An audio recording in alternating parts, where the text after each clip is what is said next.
Welcome back to another live, guys.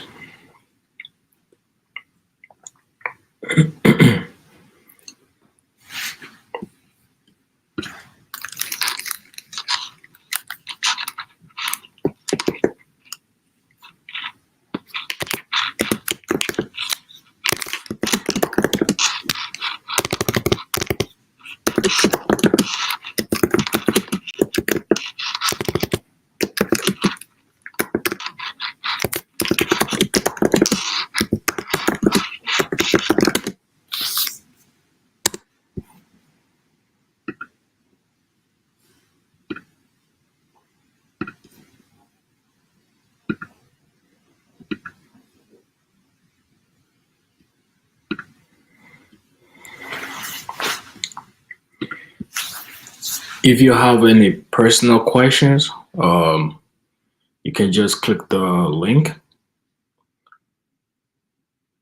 so we can have a conversation.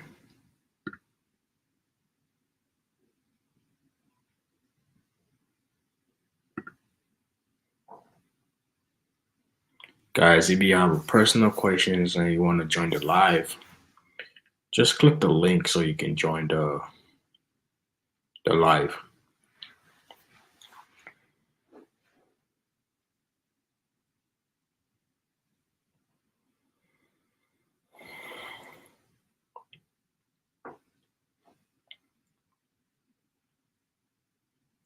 And also, I appreciate you guys for coming up. The last live we had, I really appreciate you guys for coming out. I'm gonna try and be doing this every at least once a week. I'm a little bit sick, so my voice might sound a little bit different, but we're gonna get it done regardless. You know what I'm saying? So if you guys have any questions, click the link so we can have a conversation. You know what I'm saying?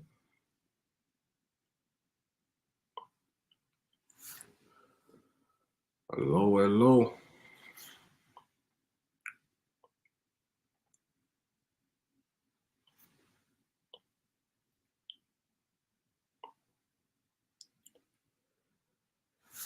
Click the link so we can have a conversation.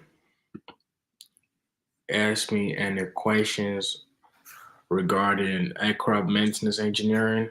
You know, if you are trying to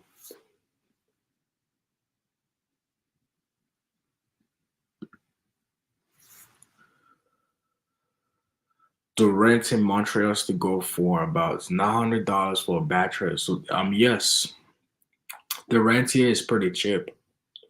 You can get a one bedroom apartment for 1200. Really good one too. You can get a one bedroom. You can get a studio apartment for like 900, 975. And it also depends on the location in Montreal also, but it's pretty compared to Toronto and Vancouver. It's pretty cheap.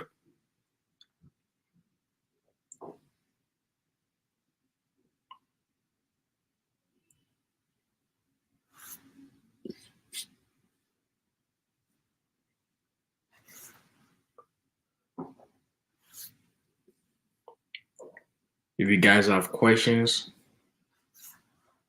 for aircraft maintenance engineering, if you're thinking of you know going to school and you're not sure and you want me to explain anything, let me know down in the comment section. And also you can join the live too so we can have a one-on-one conversation. I like that one more better.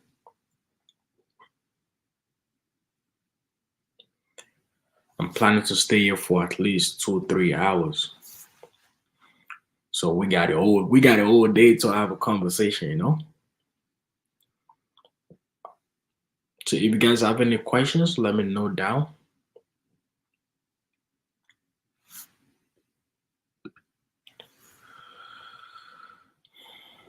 I'm pursuing my aircraft maintenance engineering I wanted to ask if I want to apply for a job or internship in Air Canada. What is the procedure? To apply for a job, um, I would say first thing is you gotta finish school first.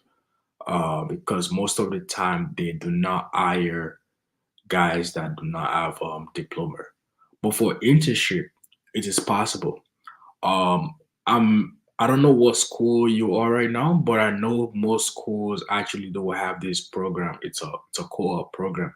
So when I was in Centennial, right, I had a co-op program. So basically, the school already has like a conversation with all these airline companies. So by the time you are like in your second year, you can actually they will actually put you in like a 8 month internship program. So you don't have to apply for it by yourself. Most school actually does they do it for you. But for the job, the process to apply for a job for for a bigger company or airline company, the best thing I usually say is first you gotta graduate school. But before you graduate school, you want to start sending your resume to these companies, and that is because I can only speak for Air Canada specifically, right? Their process usually take a long time. Sometimes it could take like 3 months, 4 months before they can call you for an interview. And that is because those guys are getting like 1,000 they're getting like 1,000 resume every year. You know what I'm saying? So me personally, I always recommend you to start applying for job at least 3 months before your graduation. So once you graduate, you have your accreditation, then what is it called? By that time they can call you for an interview. And also another good thing to have is when you're in school, you want to make sure you get your radio license, because I remember one of the first time I applied to the job I have right now, right? Like right after school, I did not have my radio license. So one of the requirements to get a job as an apprentice is you gotta have your radio license, right? And the thing is, someone told me was like most of these big companies they have this filtering system, right? So if you apply for a job to this company, right, they already have a system that will filter out the resume. So if the requirement is, oh, you need your radio license, you need your driver license, you need your these, and you don't have those requirements on your resume, it's not even gonna get to the HR. You know what I'm saying? So if you are planning to get a job in like a airline company, the first thing I would say you need to get is of course your diploma. You gotta make sure you have your accreditation. And secondly, you need to have your driver license. A driver license. So if you have in Ontario, you need to have your G license. And that is because most of the time you're gonna be driving on the ramp, and also you need to get your radio license. Trust me, that will help you a lot, especially as an apprentice. That will like help you a lot. Because for me, that really took my process a little bit longer because I did not have my radio license. No one told me, you know. But the process take a long time. They can take like 4 or 5 months for them to call you for an interview.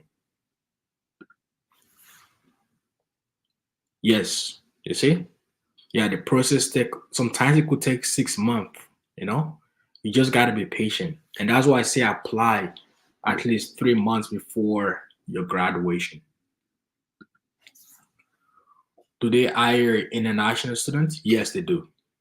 You don't have to be. I think before they had this requirements that you have to be a citizen or a permanent resident, but now they hire everyone. It does not matter. International students, if you got as far you have a working permit, they're gonna hire you. It does not matter if you're a citizen or permanent resident or international student. As far you're legally allowed to work in Canada, they're gonna hire you for sure.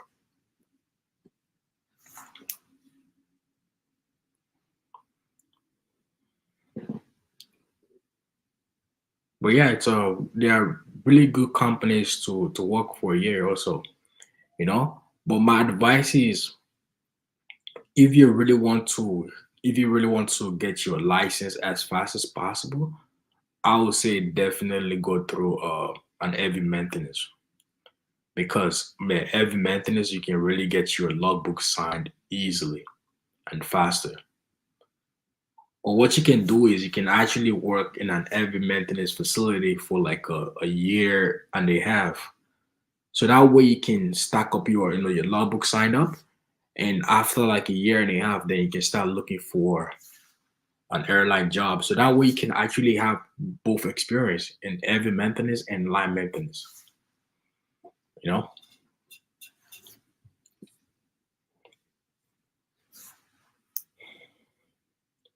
if you guys have any more questions, please let me know. And if you want to join the live so we can have a one-on-one conversation, just click the link down there.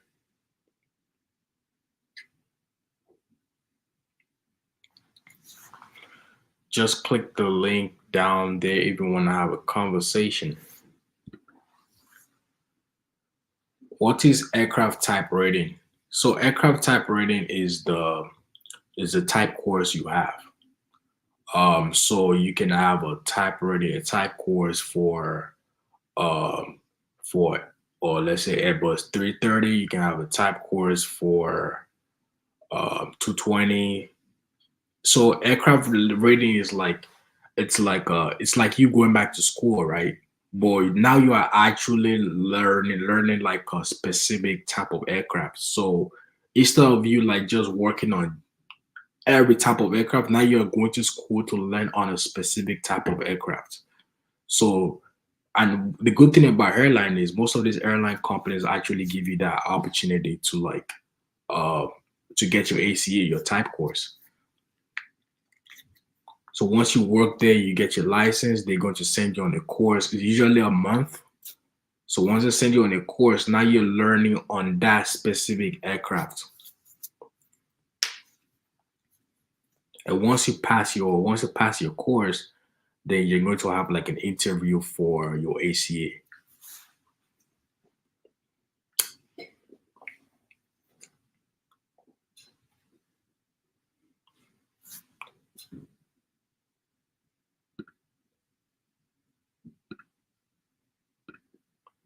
If you guys want to join the live, I'm gonna drop the link again. Just click the link so we can have a conversation.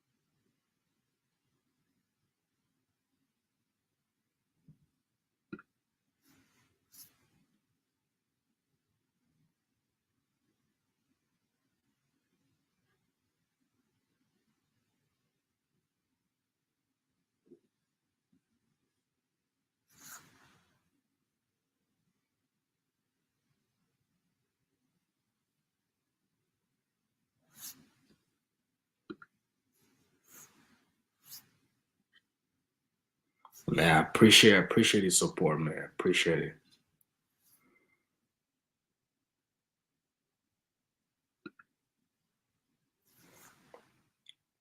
Do companies like Boeing and Airbus provide typewriting courses? Yes, I believe. Yes, they do. And that is because what is it called? Most of these manufacturing companies, they do actually have a flight, what is it called? They call it pre-flight. So after assembling, then the aircraft goes to a pre-flight. And most of the guys in the pre-flight are actually licensed AMEs.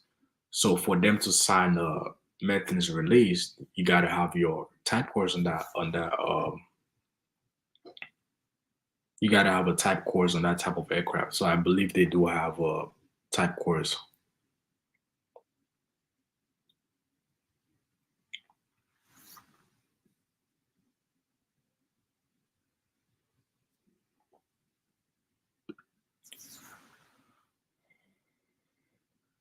I'll be graduating in 7 months, and we really want to get my logbook filled quickly. Do you think I should take a job in heavy maintenance or line maintenance?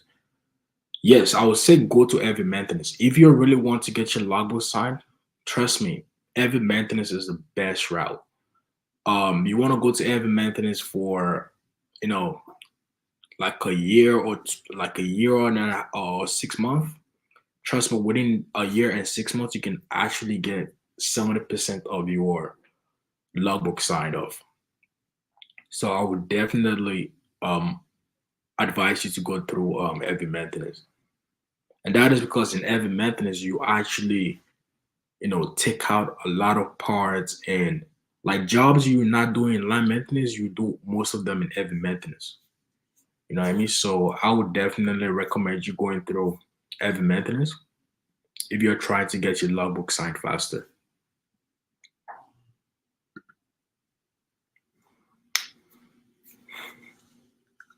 You should buy a commercial plane. You gonna buy me one? I don't mind if you gonna buy me one commercial plane, then I don't mind going to work every day with a plane. Hey, see, if you gonna buy me a plane, then I don't mind going to work every day with a plane.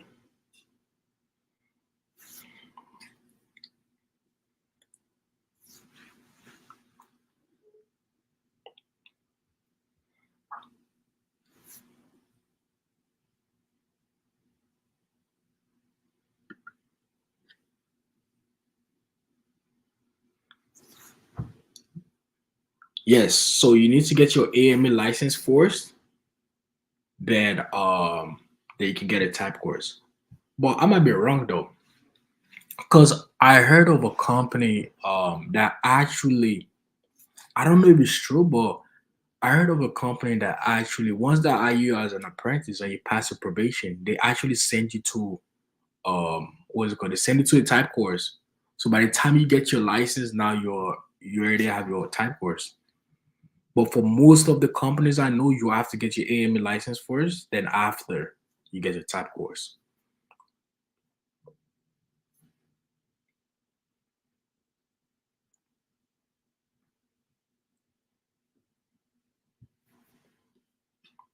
And if you want to get a good type course, then I would say airlines is the best place to get a type course, because in an airline you can get like 3 to 4 type courses, even more. Even more. It depends on their policy. You can get like 4 type courses in like 4 years, you know, and the good ones too. And if you're looking into like, contracting also, the best type courses, like I said, 737 is a really good one, man. You can get if you get a 737 type course, man, you gonna be on the moon, man. 320 is a good one. Once you have your 320, you're gonna have a 319 and 321 also. And the 220 is a good type course to have also. Really good one. The Q400s are okay too. Q400s are pretty good ones to have. Dash 8, pretty good type course to have also.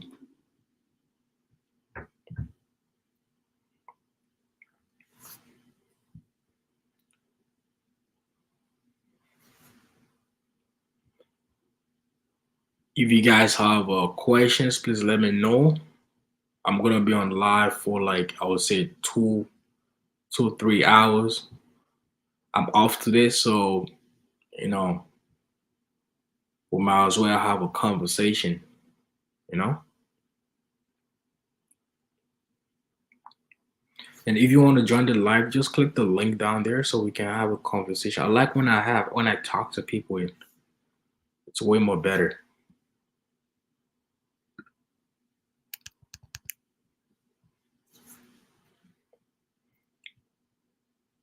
Yo, hello?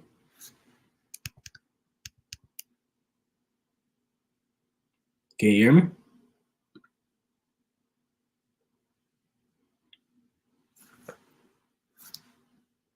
Can you hear me?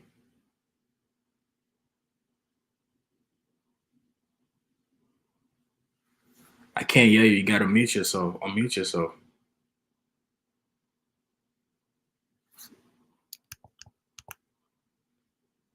I think you have to unmute yourself first. I cannot hear you.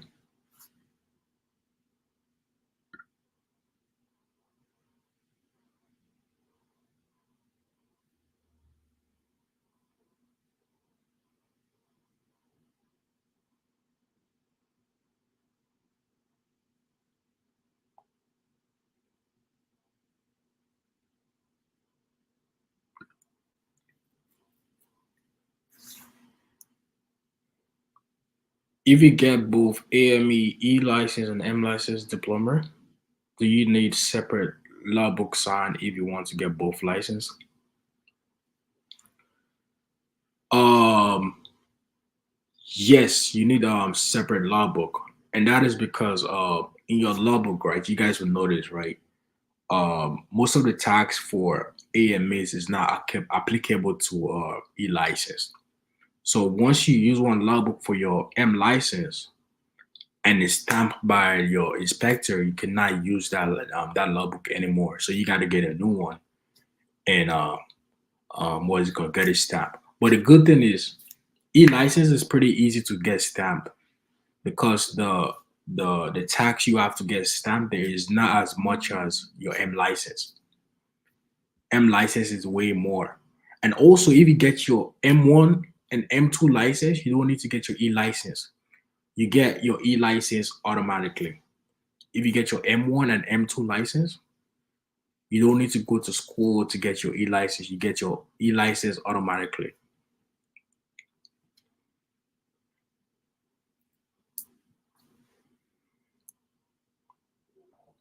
And if you have your what is it called, your M1 and M2, man, that's a really good one. Like that's one of my goals. I've not really had the time to pursue my M1 license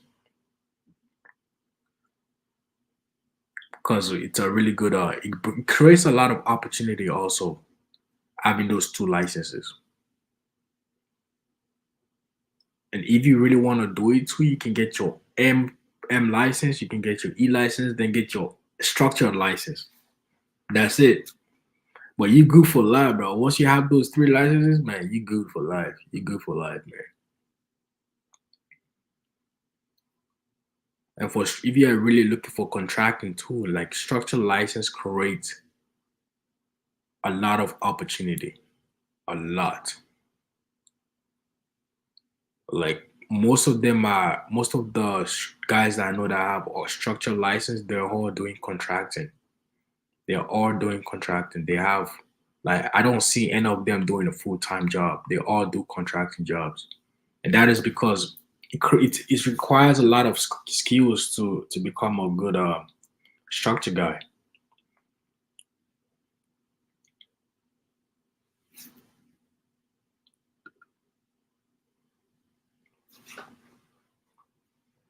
How long does the process take for? How long does the process take from start for university to get your M2 license? I know in some countries. I know it's a this course is actually a degree course, so you got to go to university. But yeah, in Canada, you just got to go to a college, and for most school, it's a 2 year program. All you got to do is go to school for 2 years. Once you graduate, then you work as an apprentice for 2 years and 6 months. Then after you do your course exam, then you get your license. Or you can work as an apprentice for 4 years. Then after your apprenticeship, then you gotta write 4 exams. But me personally, I always recommend you going to school. And that is because you learn a lot too in school, and also like it create most companies prefer guys that actually goes to school.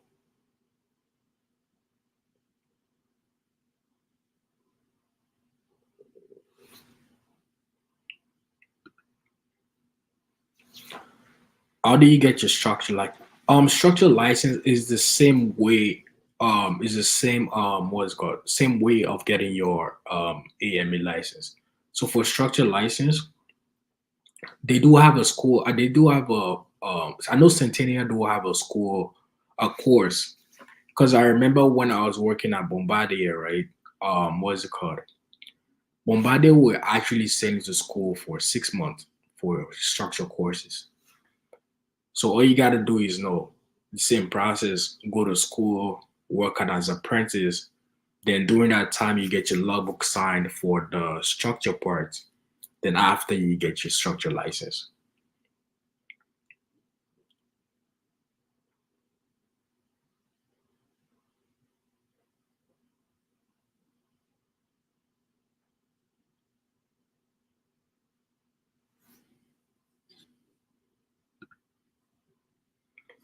If I got a M1 license, I would get an M2 license and vice versa. If you get your M1 license or M2 license, all you gotta do is so in your I don't I wish I brought my logbook here. Maybe the next like time I come on live, I'm gonna bring my logbook so I can show you guys how the logbook looks like, right? So in the logbook, you actually have sections for your piston engines and you have the sections for your turbine engines. For your turbine engines, that's for your M2 license. For your piston engines, that's for your M1 license. So once you fill up your M2, the turbine engines section, and you get your M2 license, to get your M1 license, all you gotta do is get a new you gotta get a new job in a place that has piston engines type of aircraft to get your logbook signed for your M1 license.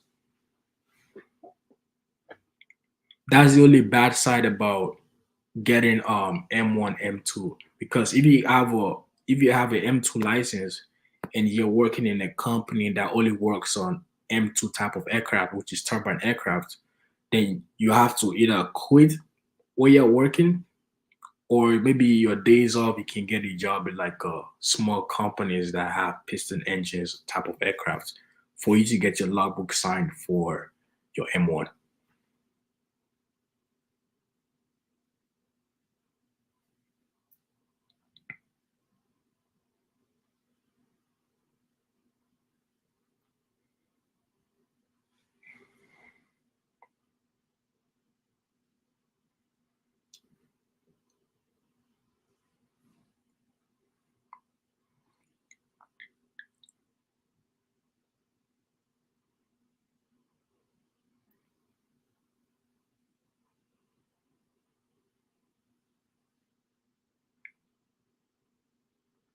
But for me personally, I if you're trying to get into that route, right, to get your what's it called M1 and M2, then I would say start off getting your M1 first.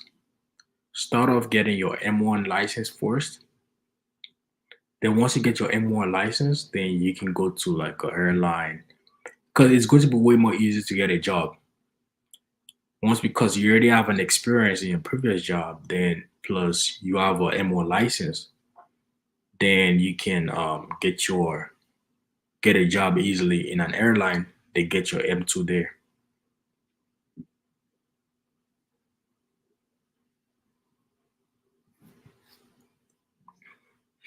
I'm sorry guys, I'm a little bit sick. I'm really sick. I'm actually recording right now, so my voice might be a little bit, you know.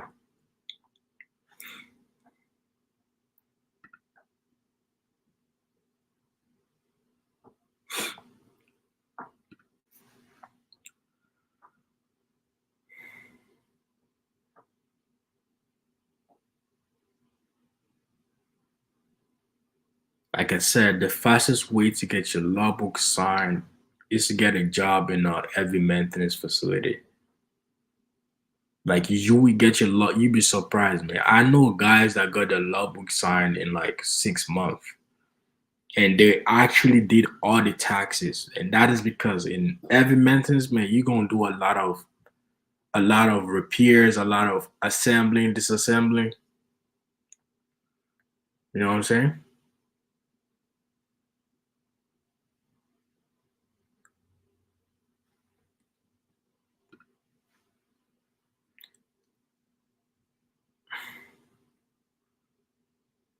Is M1 and M2 license come after AME license?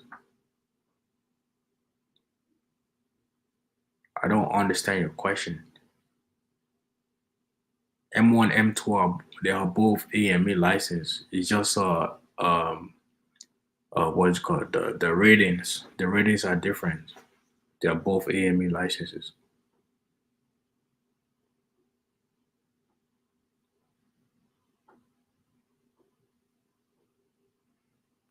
So you have um you have one, two, you have four type ratings. You have a M1, M2 license, you have a S license, and you have your E license. They are all AME license.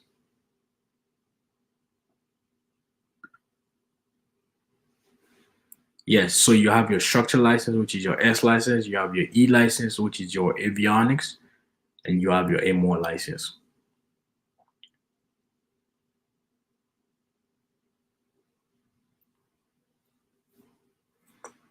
But for me personally, right now, I would say the M2 license is probably the best one to have right now. From what I've seen, there is more job opportunities. You know, there's more contracting. There's more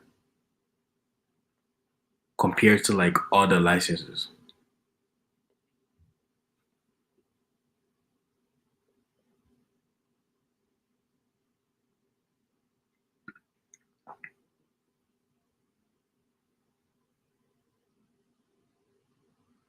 My pilot license,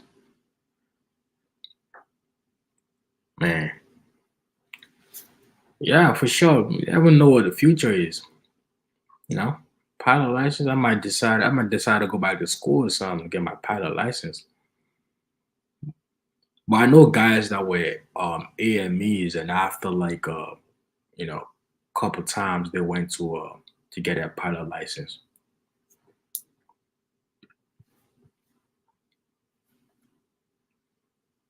I was the hiring process for AC and other airlines.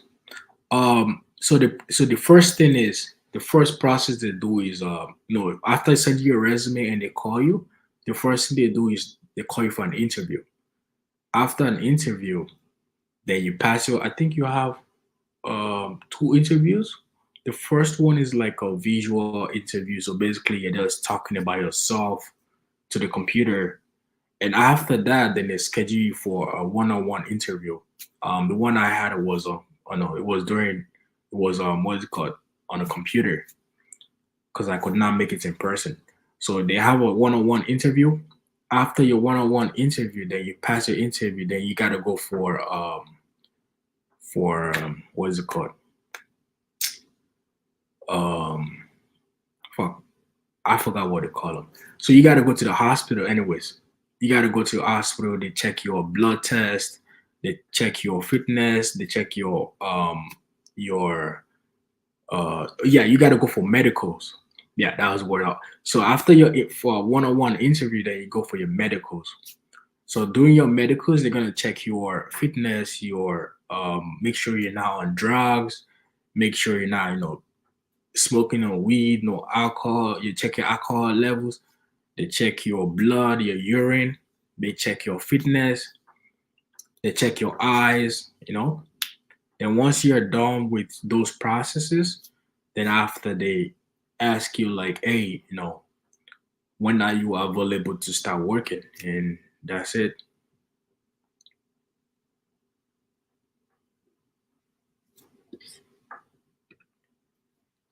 Yeah, he is getting phased out. To be honest, I was talking to a friend of mine regarding avionics license. I don't know, man. I'm actually thinking of, maybe maybe next 2 3 years, I'm actually get my avionics license, and that is because most of these, the way technology is changing, right? Especially all these new aircraft. Like one of my favorite aircraft right now is the 220, and it's a electrical type of aircraft, bro. Like it's all electrical, fly by wire. You know what I'm saying? So I feel like in the future, like is it that they combine both E and AM. You know how America has their AMP license? It's not like you have your E or S or M license separately, how they combine everything. So I feel like in the future it might be that's how Canada is gonna be. You know what I'm saying? So E license might be. You never know. You never know, man. Because the way our technology is changing and how everything is just evolving into electrical, E license might be the future. No one knows.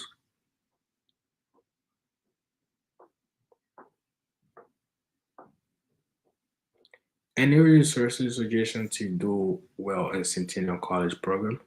So what really helped me out when I was in school was I put myself around people that had goals in life. I put myself like I told you guys, right? I came as an international student. I went to school when I was 15, 16ish. You know, I came here with a goal. I came here like, I gotta make it in life. So the first thing I did was I put myself around people that actually had a goal. People that actually came here to succeed. So I made friends with those type of people. So in case I had problems with my course in school, in case I had problems with like with teachers, they can explain those situations to me. And also the thing that really helped me out was so I was in my first year. I was already talking, making friends and guys that were in their second year. So I was already talking to them. Like, yo, like, I was the first year. Like, what kind of questions do they ask in this kind of course? And luckily, most of them actually had like past questions. So they were already giving me questions like past questions, like, hey, these are practical questions that you can study for maybe for your exam or for your test. So, me just making friends with people actually really helped me out.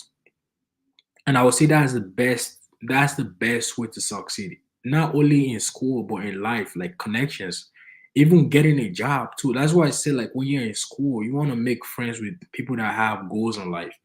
You want to be that type of person that people can count on because when you graduate, those are the same type of people that will get you the job. Like my first job, it was a friend of mine that actually gave me a recommendation, you know? But to succeed in school in Centennial, the first thing I would say is make good friends.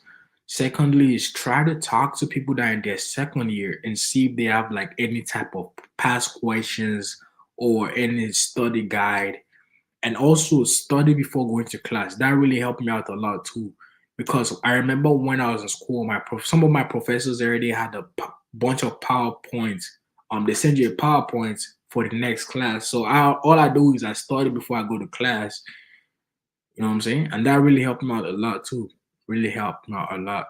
And also that past questions, trust me.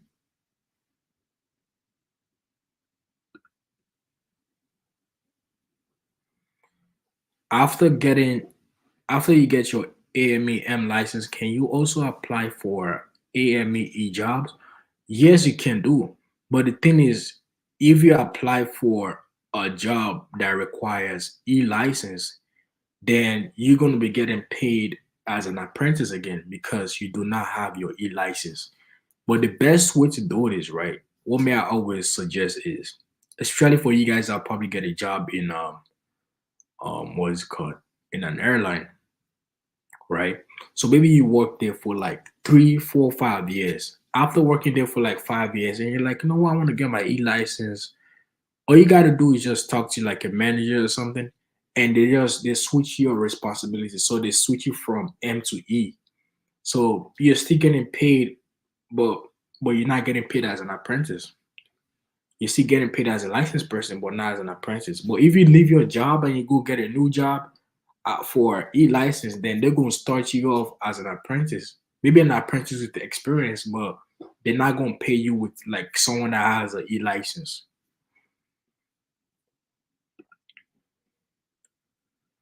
You should open a company called. Man, I feel like yo SC. I feel like you trolling me, dog. You be talking about taking private planes to work, get your private pilot license.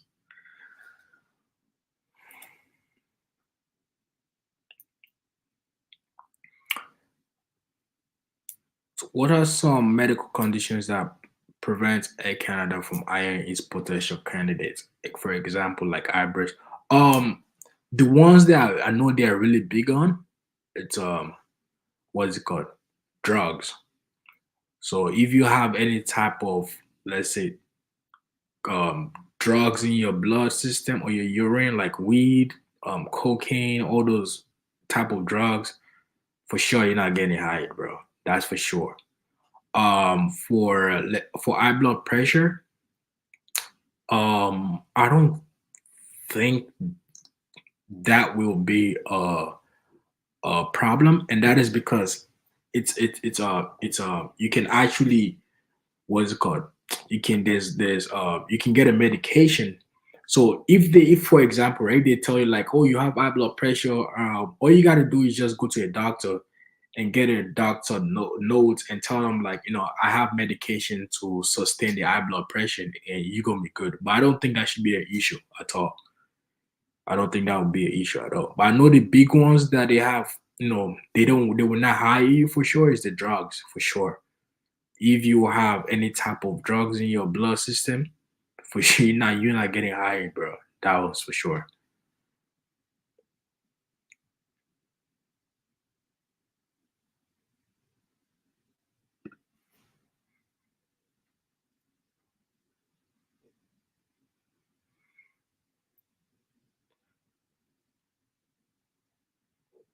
Hello, I recently followed you and you make a real great content. Just want to say keep going and keep pushing, posting. We'll keep following you and be sure for even information because it gives me hope between I'm senior student. Man, I appreciate you, man.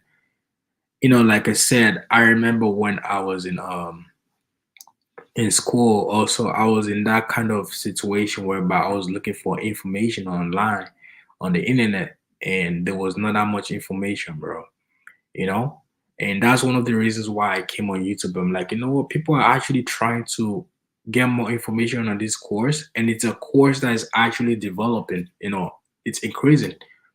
I see, like, I have friends in Centennial College and they're telling me like people admission level is going high, and I was in that situation. I'm like, yo, like people are actually going to be looking for information. Why would I not? The little I know, why not share it with people?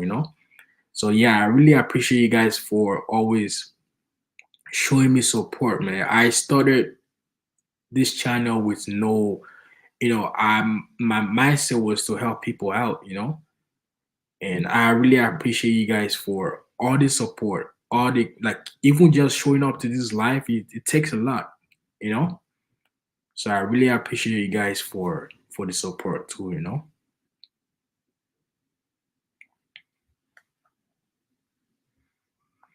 Like I said, I'm kind of sick, so my voice might sound a little bit different.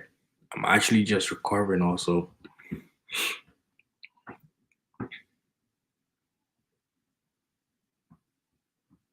Yes, that's what I'm saying.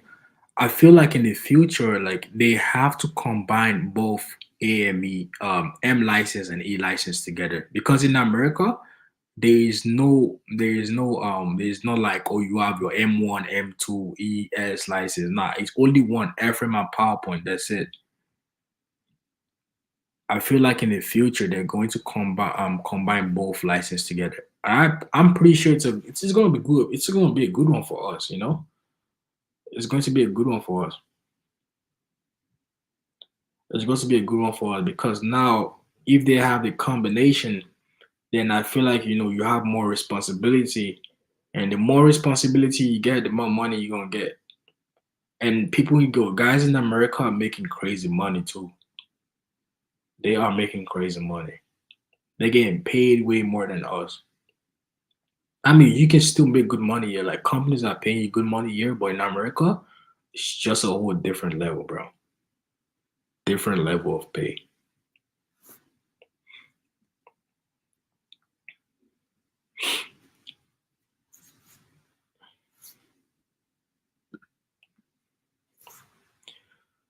Is AME license less physical demanding compared to AMEM? Yes. Or it's way less physical demanding.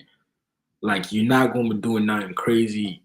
I know guys that have their e-license, they come in clean and they go home clean. But the mechanics, you come in clean, you go home dirty. Covered with grease, lubrication, hydraulic fluid, smell like jet fuel. But yeah, e-license, you definitely, it's way less stressful. It's way less stressful.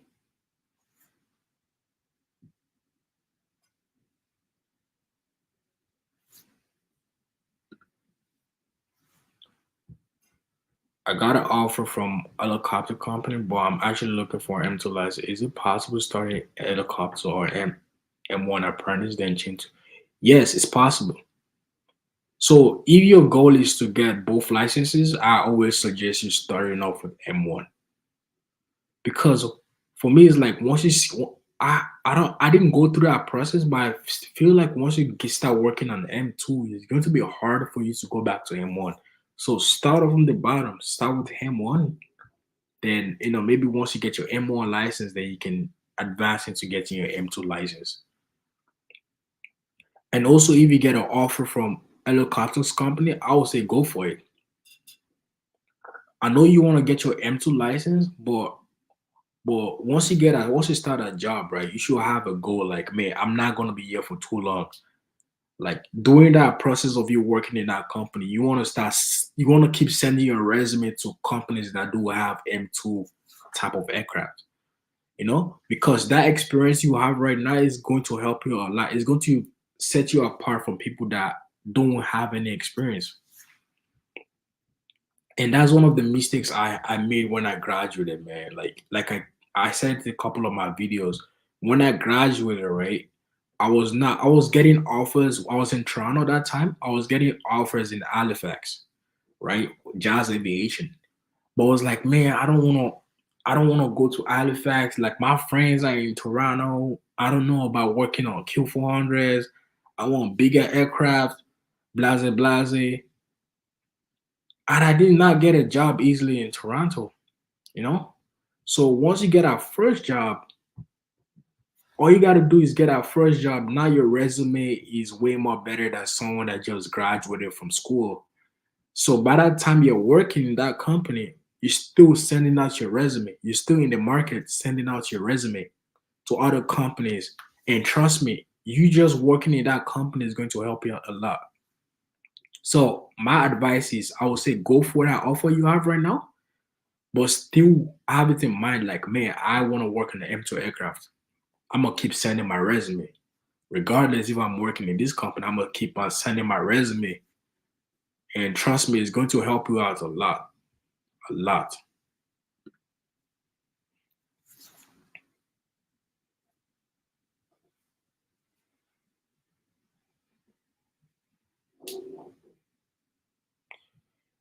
And I agree. Friends are key, man. I'm currently at Centennial last year semester three. Friends are key.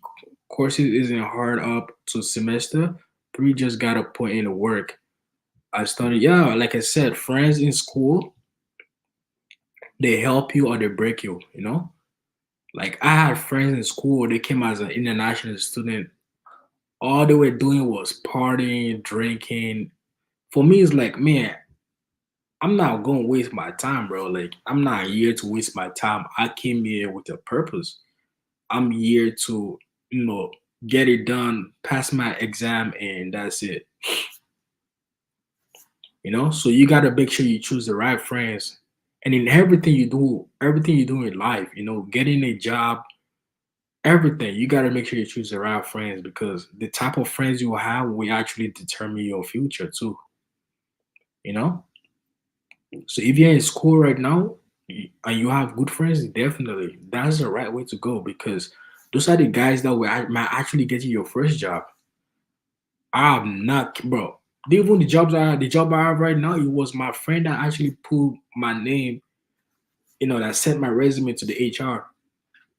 You know, so friends is gonna help you out, bro. Trust me, having the good ones will help you out.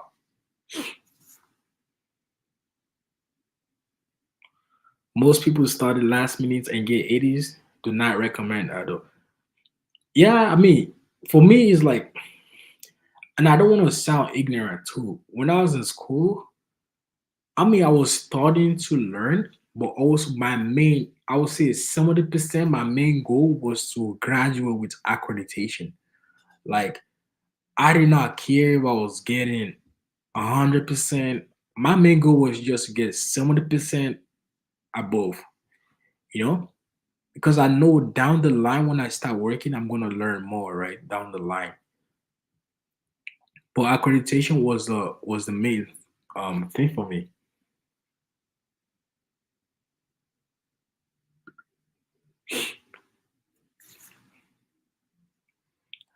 Yeah, if you can do last minute studying, if you're good at doing last minute studying and you passing your courses, man, shit.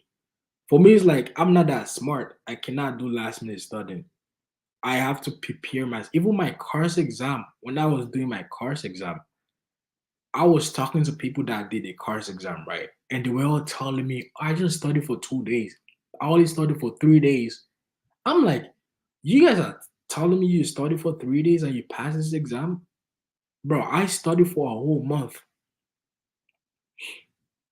I studied for a whole month, like back to back. I was studying my ass out because I didn't want to do that exam twice. My goal was to do it once and pass. That's it. And for me to pass, I had to study that whole book like 10 times. But if you're like really smart and you can do last minute studying, man, as far you pass with accreditation, who cares? No one cares. The company is not going to, the company that is going to hire you is not going to check your grades. All they need is the paper of accreditation and your paper of diploma. That's it.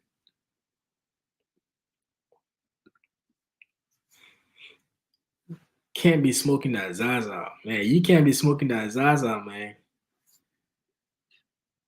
You cannot be smoking that Zaza. If you're trying to get a job in aviation, you can't be smoking that Zaza, man.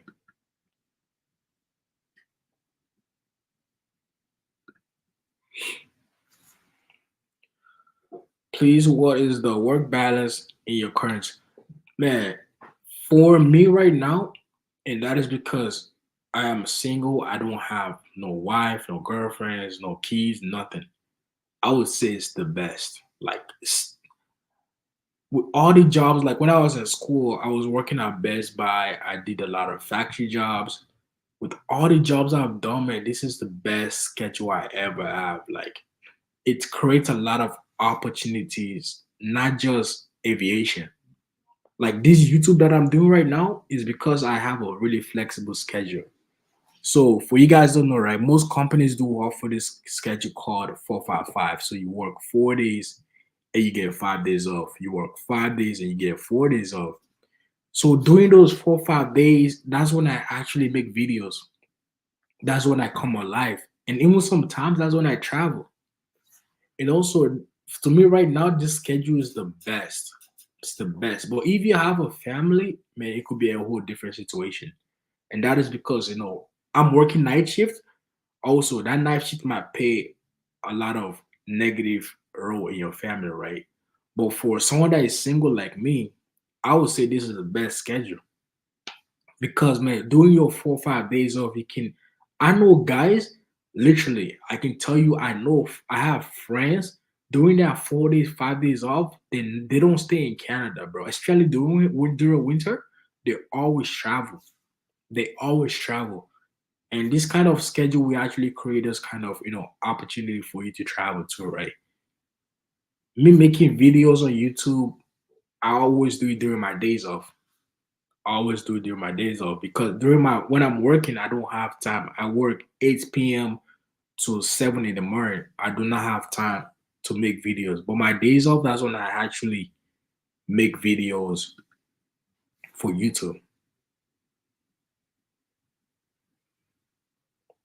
Peter, I hope I get to meet you one day when I become an AME. Thank you as you help me get all the information I wanted about. Man, I appreciate it, man. Like I said, like I and you know what is crazy? I will tell you guys, actually one of my One of my trip I took to because I went to Dominican Republic one day, right? The trip I took to Dominican Republic, you guys would not believe, right? The guy I spent time with was actually a subscriber from YouTube. Like I would say, man, like me just coming on YouTube has opened a lot of opportunities for me, bro. Like meeting really good people, bro. Like my goal is like I was surprised, bro. You know, and I really appreciate you guys when you guys show that you appreciate what I do too on YouTube. So definitely, bro, I would love to meet you one day. I would love to meet everybody. I would love to meet everybody.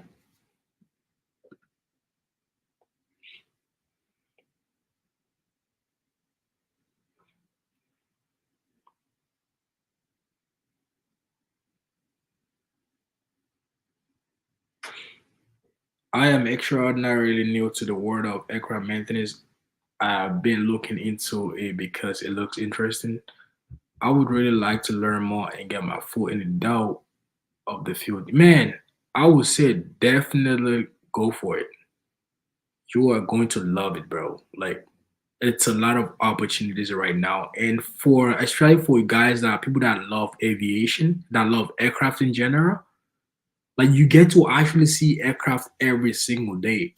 Like sometimes when I travel, it's like it's okay, it's like nothing because I see aircraft every single day, you know? And I can say there's no day I go to work and I'm like, oh, I don't know work. Nah,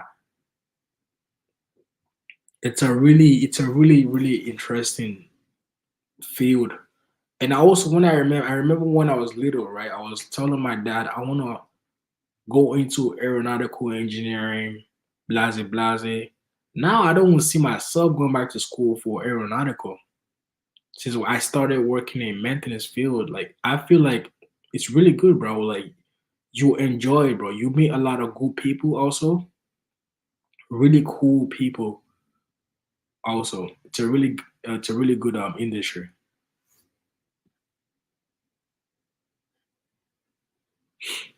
I'm sorry guys, I'm a little bit sick. I'm really sick. I'm just recovering right now. So my voice might sound a little bit different.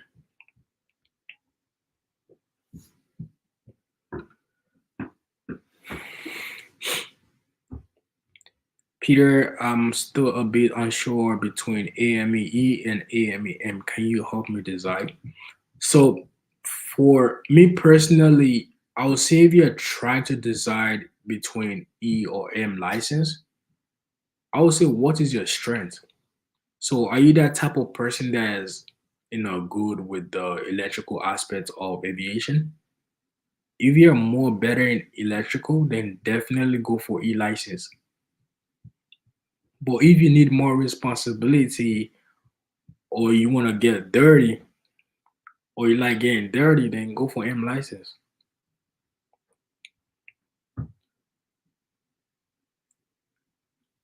But I still feel like eventually they might combine both E and M license together. And if you're looking for, I would say, more opportunities also, like job wise, traveling, then definitely M license has more of those.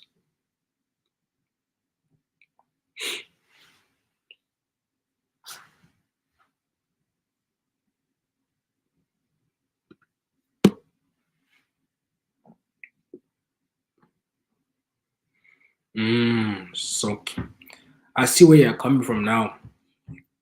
So you want something that is less physically stressful and staying local and not getting bored, then definitely I would say e-license. Either because e-license is most of the part is not that stressful compared to M license. M license, especially if you get a job in like heavy maintenance, man, you gonna work your ass out. Like it's really stressful. Like it's really stressful. But if you're looking for something more, mellow, not too stressful, then definitely I would say e-license. Go for the e-license.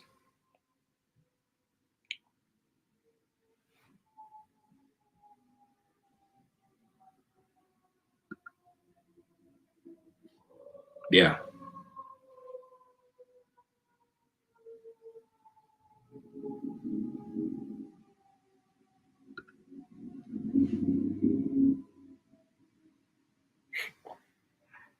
Yeah.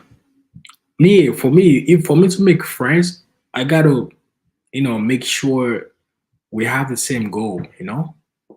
Like you want to make friends with people that have the same goal, like have the same mindset. Because if you're just, making friends with random people that don't have goals, then eventually it's going to affect your own life too.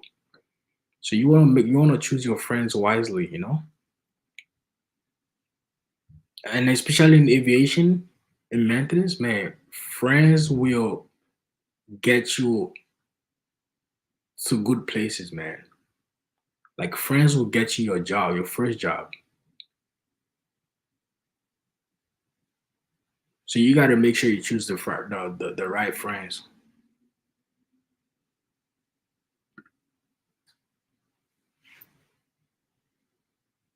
Oh fuck, yellow yellow knife. Oh man, that's tough. I mean, yellow knife is far. Now, okay, now I see where you're coming from. Yeah, yellow knife is far. Why don't you try jazz aviation in Halifax? I know jazz are looking for people right now. Like jazz aviation are looking for people, even apprentices. They're looking for apprentices right now. So try sending your resume to jazz aviation in Halifax. Even in Toronto, try sending your resume there. I know Porter is looking for people. Jazz are hiring right now. I'm not sure about WestJet, but I know Air Canada too is hiring apprentices. They hired couple apprentices recently, so you might try your luck there too. You know. But Yellowknife, yeah, I see where you're coming from. That's a little bit too far. Like I'm pretty sure you can get something in just Halifax. For sure, you can get something in Halifax. Even Montreal too. So try applying to Jazz Aviation. If you need help, you can text me on Instagram, and I can send you an email to send your resume to. Send me a message on Instagram. I'm gonna drop my Instagram right now. Text me on Instagram and send me a message, and I'll send you an email to send your resume to. Now I also know this company called AAR. They have one in Windsor and they have one in Trois-Rivières.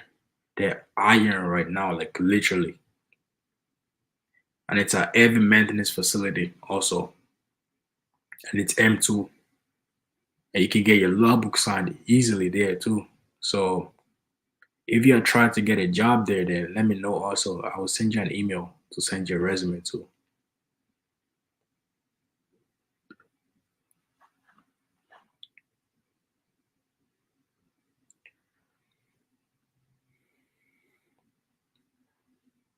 So if you're looking for something that is not physically demanding, not boring, staying local, then definitely e-license. I would say e-license. E-license is not physically demanding, and also I feel like it's not boring. Cause someone that has an e-license, you do a lot of troubleshooting. A lot of troubleshooting.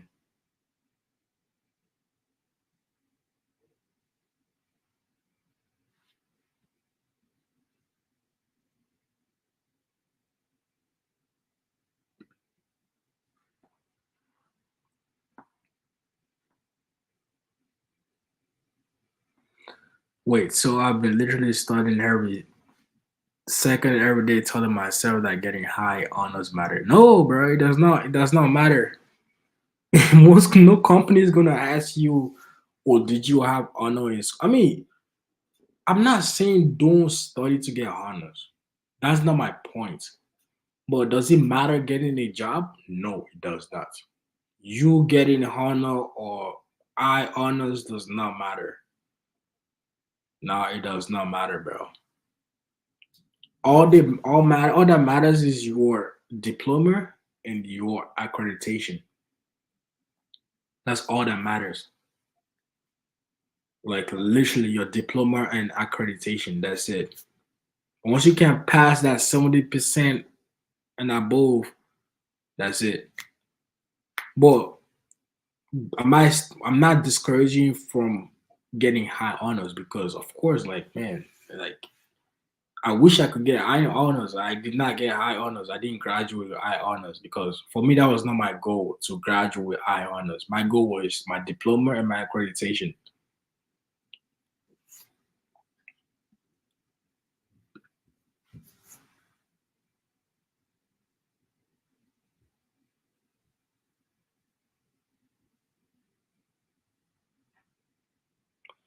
Bro, I heard rumors in airlines that they sign your logbook for some coffee sometimes.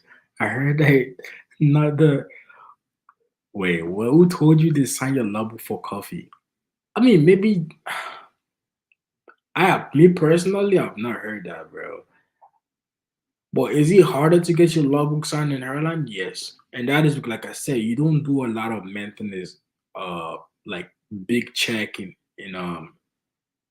online maintenance. But I have not heard of someone requesting coffee to get your logbook signed.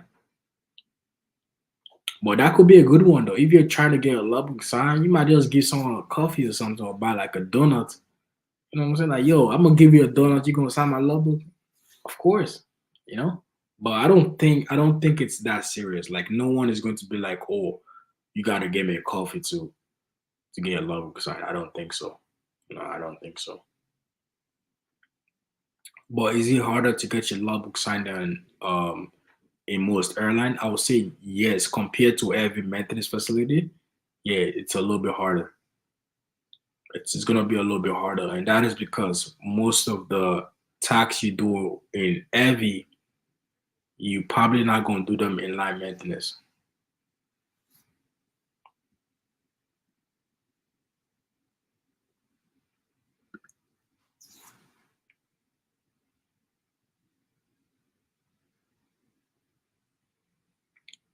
But what is the probation period in airline? I heard in the US, it's almost impossible to fail. Just show up. Yes. Um, most airline is 6 month probation period. All you gotta do is as far as you're punctual, you show them that you're ready to work, and bro, that's it. And you're not causing problems, you're not causing troubles. Like I say, you're not drinking on the side, you're not smoking weed, you're not doing nothing too crazy when working, then you're good, bro. It's really easy to pass probation anywhere, especially airlines that have union. It's really easy, really, really easy. As far as you come to work every day, you're punctual and you're not doing nothing crazy, then bro, trust me, you're gonna pass probation easily. But once you start, causing problems, then that's no good. But it's really easy to pass probation.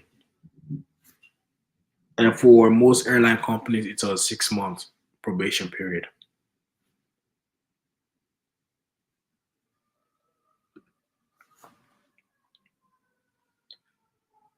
Yes, most for not only I think every airline you get a flight benefit. Everyone gets flight benefit. You can work for WestJet, Air Canada, Air Transat, you get flight benefit.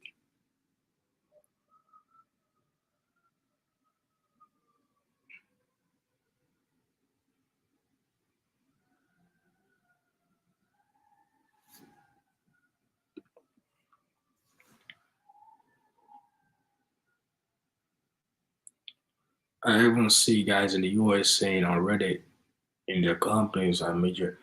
And something about you see, the guy showed up on probation. Oh wow, and he didn't get fired. because I know after probation, because for most airline companies, it's a union, right? So once you're in a company that has a union, it's really hard to get fired, especially after probation. But during probation, I did not get fired. He lucky. He probably knows someone in the company then.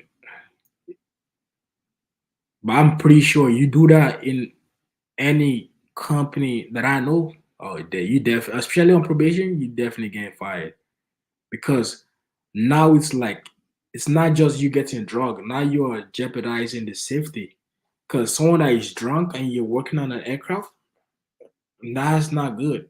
That's not good at all. I would not fly on an aircraft that was worked by someone that was drunk. You know what I'm saying? But I know after probation, it's going to be a little bit hard to get fired, except if you keep doing it every day. Then I know that's a problem. But once, then they might let it slide.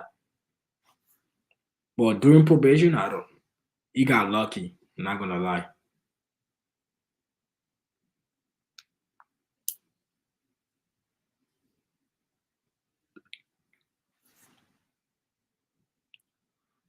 For E, the schooling is way harder than him. But once you're done, the job is way more easier than him. Yeah, the jobs are way easier than him. It's way easier. Like like I know guys that have their E license. I'm telling you, they come to work clean, like literally clean, and they leave clean. It's not like they don't do nothing, but the work they do is mostly, sit in a cockpit, do a little troubleshooting, maybe change like a wire or a sensor, and that's pretty much it. But M license, man, you doing hydraulic lines, you doing motherfucking engine change, you getting dirty.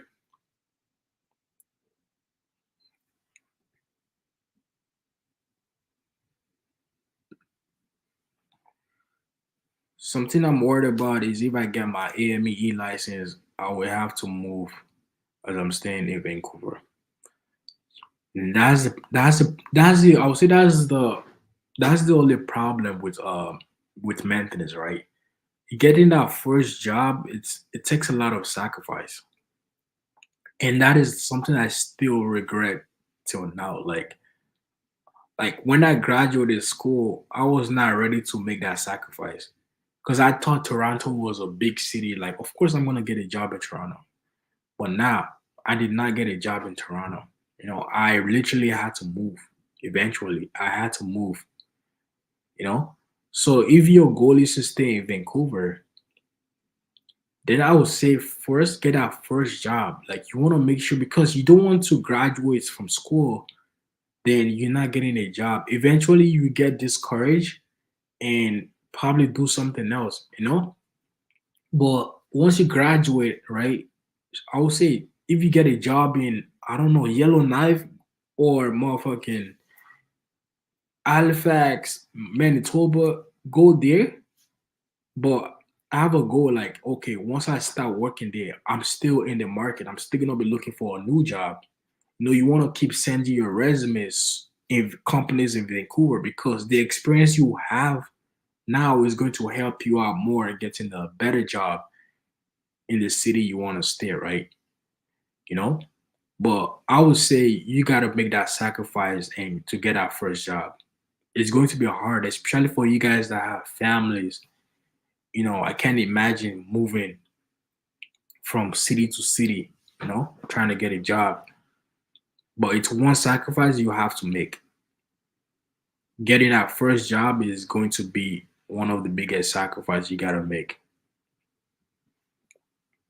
Like I remember when I first got my maintenance job, I moved from Toronto to Quebec. Then I got the job at what's it called AAR. From AAR, I moved to Halifax. I worked at Jazz. Then I moved back to Quebec. You know,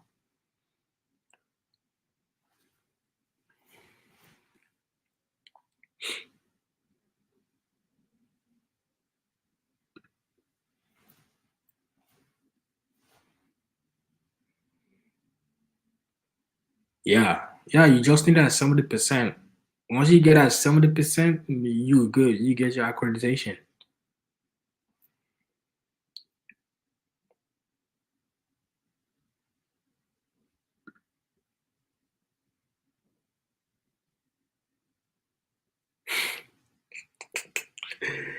Hey yo, SC, I think you trolling me, bro. I don't know what's going on, man. Nah, I fuck with you though. I fuck with you, man. You're funny. You're a funny person.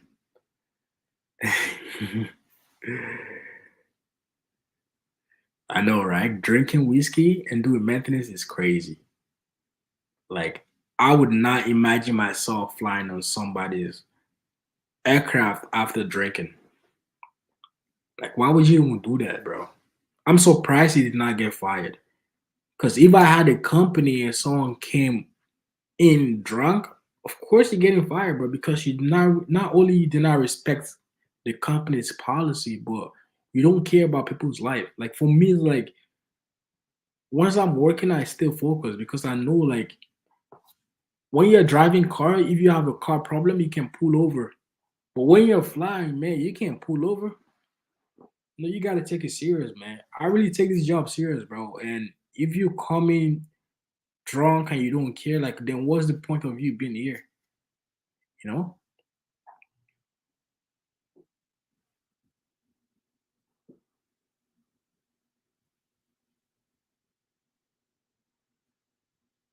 So you can't be doing it. You can't be coming to work drinking. You don't respect. I don't know why people do that, bro. Like it's not just about the company's policy, but think of it. People's life actually depend on the type of the way you do your job. And I can't imagine a drunk person doing a proper job. Especially the hangover after drinking. Like, come on, man. You got to take life a little bit serious. Coming to work drinking. You can't do that.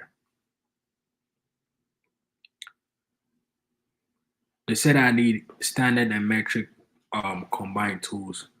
Um, for aviation, you do not need metrics. All the tools I use are standard. I don't know who told you standard and metrics. You do not need any metrics tools. All you need is standard. I know for cars you can have the combination, but for aviation it's all standard. And for tools, don't go too crazy on tools. My first tool, I got my first tool. So they had this box in Canadian tires, like it's had all the wrenches, all the socket. That was my first tool. I did not go too crazy. I literally got it for $200. So for your first tool, I would say don't go too crazy. Then down the line, you can start building up your tools. Start buying what you need, you know. And that's a video I'm actually working on. Actually, trying to show you guys, the type of tools you actually need as an apprentice, so you don't end up eventually just wasting money on tools.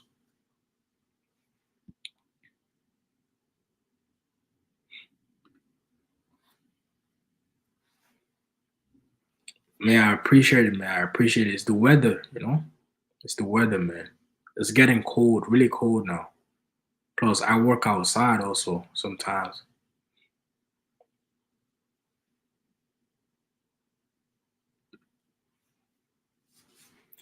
Can you do apprenticeship? Yes. Actually, yes, I forgot to even say it. So if you guys are thinking of becoming what is it called? What is it called? If you are thinking of joining the military, then it's the best way, bro. It's actually a good one. I'm telling you. That was my last what is it called? My last option. I was like, man, if I did not get a job, apprentice job, then I'm gonna just join the military. Trust me, you're going to like it. Although, what is it called? Yeah, yeah, yeah, you can definitely join the military. The pension is good, the money is good, the vacation is good. Plus, if you want to travel, also you get the opportunity to travel, and they are hiring right now. They are looking for people. I literally got an email. Was it last couple months? They are hiring right now. Joining the Air Force is a really good one. You're going to like it. From what I heard, you're going to like it, bro. It's a really good one.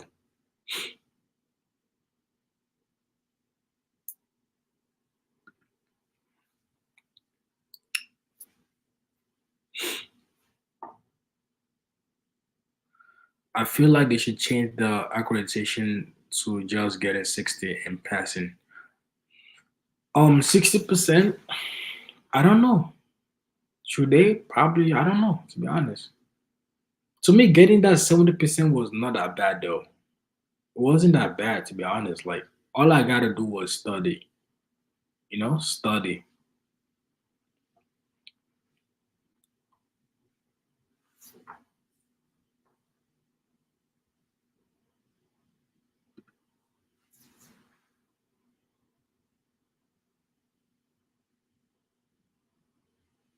Yeah.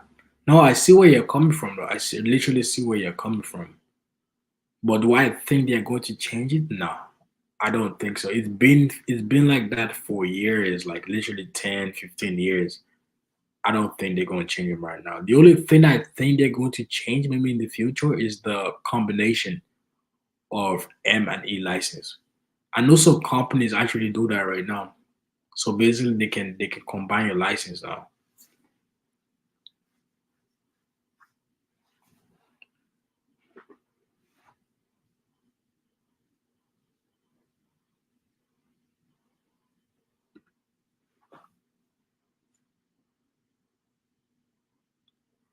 Please, what is the percentage of junior tech from Africa to get a job in Canada? Um, so for you to get a job here, right, the best way is to either come here, go back to school, and that is because you don't have a license back home, right? If you had your license, I would have said, okay, maybe send an email to Transport Canada to see if they accept your education back home or they can, transfer your license. But since you don't have a license, then that might be harder. So the best way is to maybe go back to school here, or you can try your luck and start sending your resume to all these AMO companies if they can sponsor you for a work permit.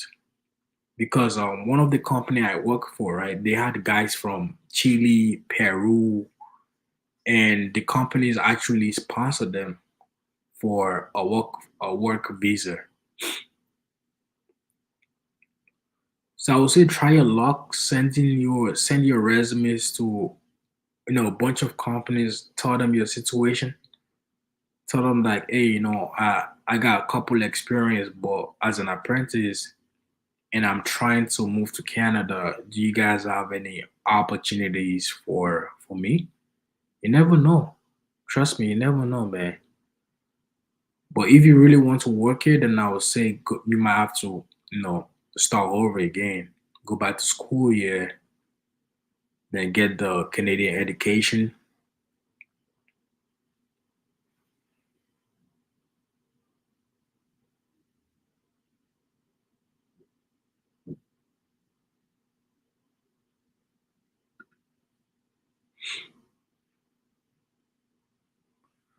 Do you need to be really strong to be an AME? And I would say yes, a little bit. You got to be a little bit strong. Not like fucking Ronnie Coleman, but like you got to be a little bit strong. And that is because you do a lot of eye torques, literally, like change of wheels. You might have to torque for like 500 foot-pounds. Those are high torques and you need a lot of strength. You know what I'm saying? So you need a little bit muscle, man. You got to pull a little bit muscle. It's going to help you out.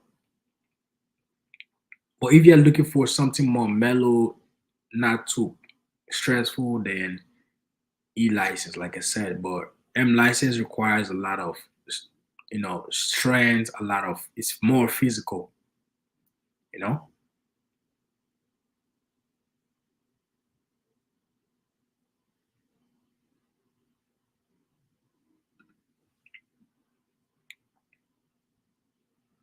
She, you have huge muscle, man. Why did for me, I'm not. For me, it's like fitness is not really my.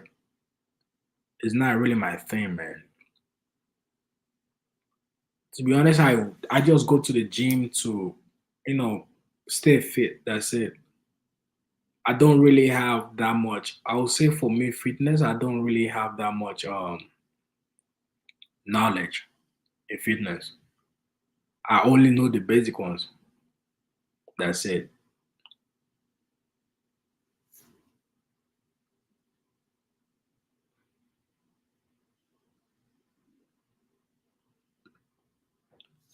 Bro, I was Mexico City. Man, Mexico City was really good. I had a good time there. Really great time. Like honestly, my I was thinking of going to Cancun at first, but my friend was like, "Why go to Cancun? Because Cancun is number one is way more expensive. Secondly, for me, it's like I'm more into experience. When I go to a country, right, I want to experience the people. I want to experience the local food. I want to experience, the culture. But I feel like Cancun, I would not experience that. So my friend was like, "Yo, go to Mexico City," and I really, really, really liked it.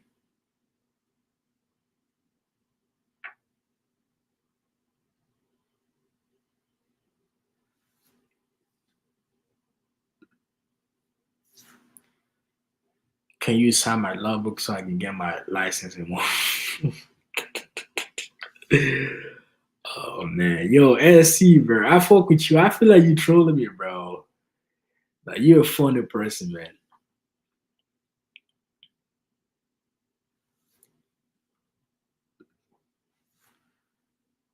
10,000 sign on bonus for the Air Force. Really?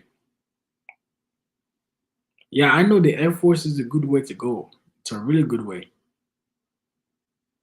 It's a really good way to go. Like the benefit, everything is good, man. Like honestly, that was like my backup. I was like, if I don't get an apprentice job, then I'll just join the military.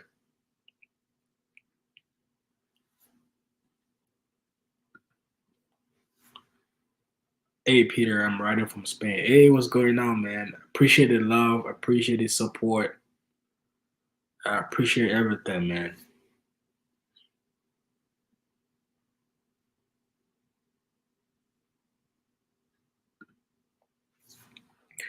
I'm thinking about joining a school to become an aircraft mechanic that is connected to United Airlines.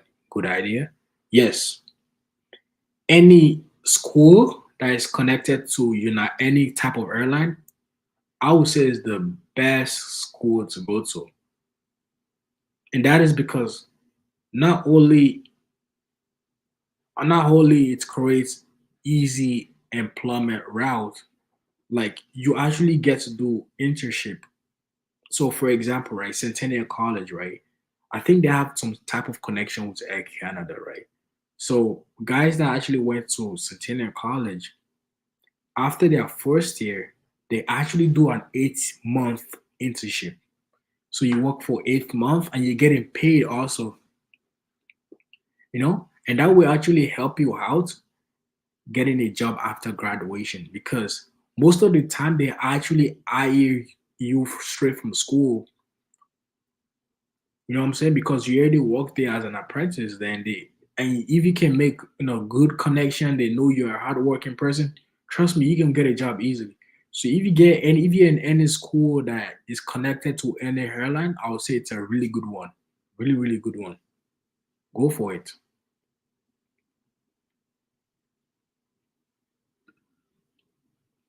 In I don't know about US, I think it's 18 months in the States, but in Canada, most of them is 2 years. It's a 2 year program. You gotta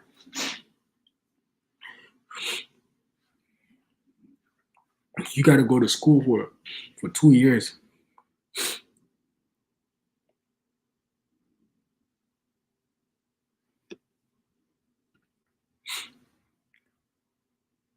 Do M and E people work? Yes. We all work together. MES.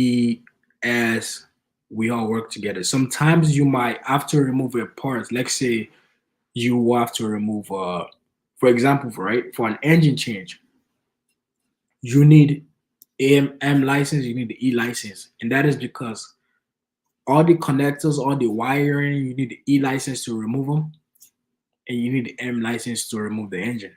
So we all work together.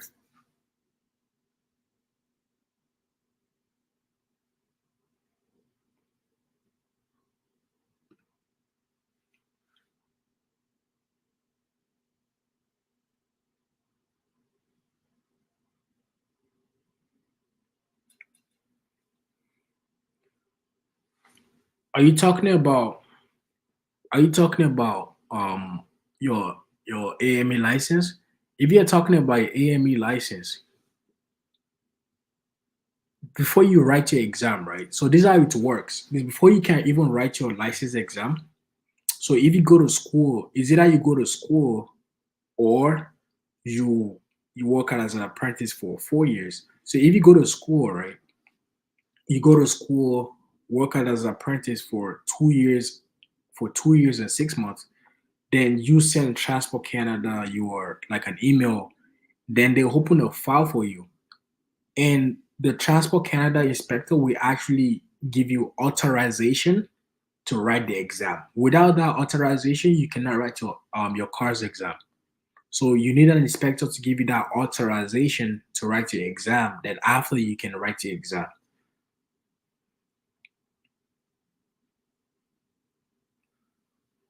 Without there's no school that will give you authorization to write the exam. You gotta talk to Transport Canada first.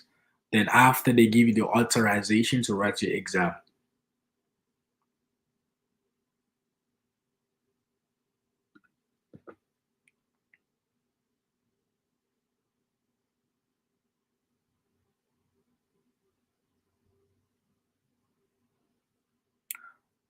For me,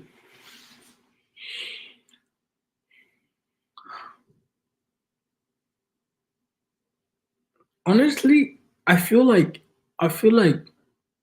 all the things I learned in school,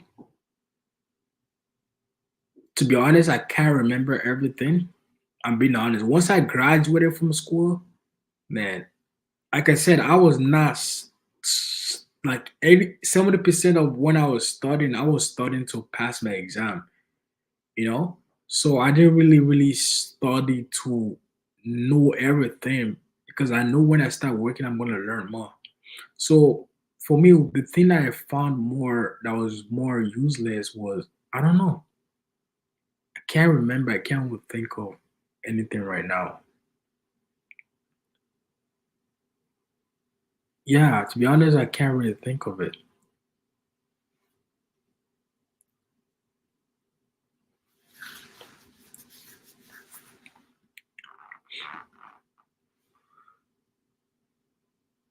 Yes, there is. Oh man, compared to 10 years ago, the growth has increased a lot. Like, as a licensed person, maybe the next time I come live, I will show you guys the emails I get.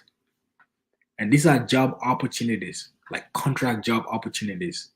And they will pay for your accommodation, they will pay for your transportation, they will pay you $100 per diem every day. And those guys are paying like almost $60 an hour, 55, $60 an hour.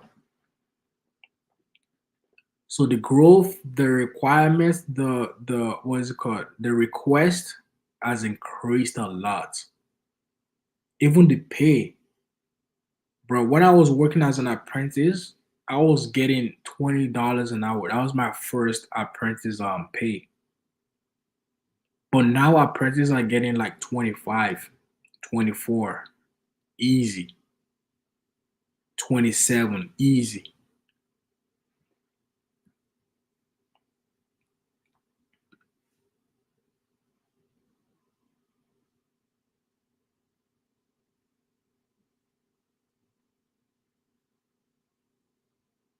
Yes. That's the best way. So you want to contact Transport Canada first because I can tell you, oh no, they're not going to accept your education, but I'm not the one that is going to decide. You know, those are the guys that will decide if they are going to accept your education back home. So the first thing is to send them an email, tell them like, I have my license back home. These are the courses I took in school. Do I need to get any other courses, or you know what is the next step? And they will tell you everything.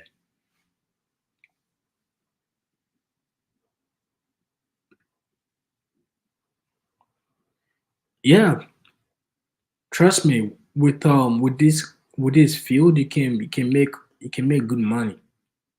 Like you can make good money if you get the right opportunity. Trust me, you can make really good money. Like if you're that type of person that, and the thing about something I love about this field is the schedule to begin with, right? Like I said, you get your 5 days off, and during that 5 days off, you can actually do something on the side. You can. I have two jobs if you want to. You can do a contract on the side. I know guys that during that 5 days off, they go to the States. They work there for like 2, 3 days, and they come back. They go to a whole different city. They work there for like 3 days, come back. You can make really good money.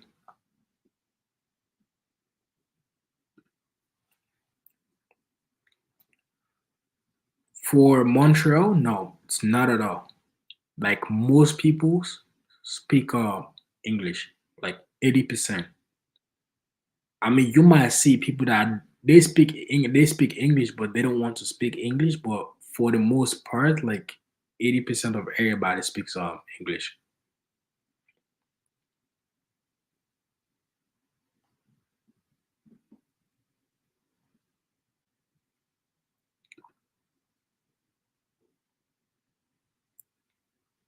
Yes, E and M license, we all work together for the most part.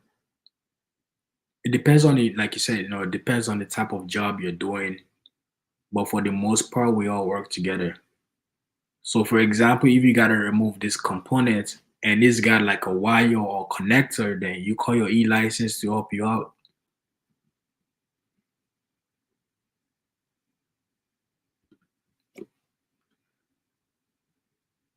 No, no, I understand, bro. I understand, man, and I appreciate it, man.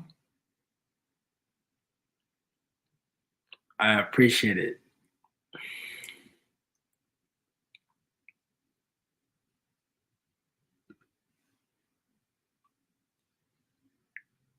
Yes, I remember you. I remember you telling me the places to visit. Also, I liked it there. To be honest, I'm actually planning to go back next year, maybe in February. I met a lot of good people there, good new friends.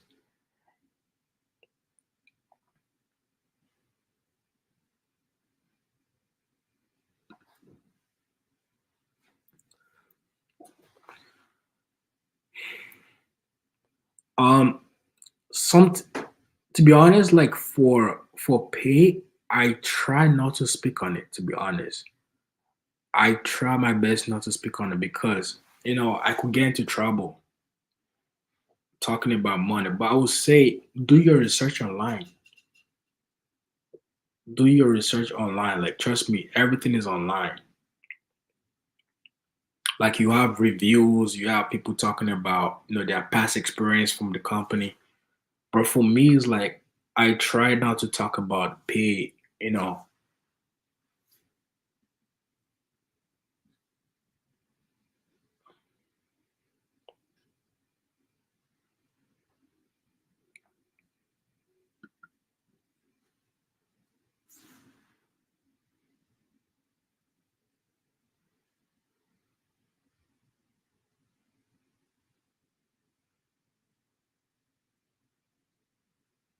yeah. So if you're an immigrant from a different country, yes, that's the one of the requirements. But if you're a Canadian citizen, or PR and you get a job in Montreal, and especially in aviation, you don't need to speak French because most of the documents you're going to be working with are in English. Your AMM is in English, your IPC is in English, everything, your task card are in English.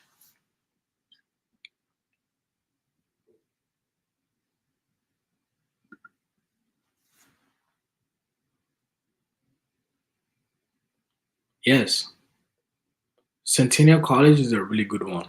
Like it's a really good school. Like if I was to recommend any school, Centennial, trust me.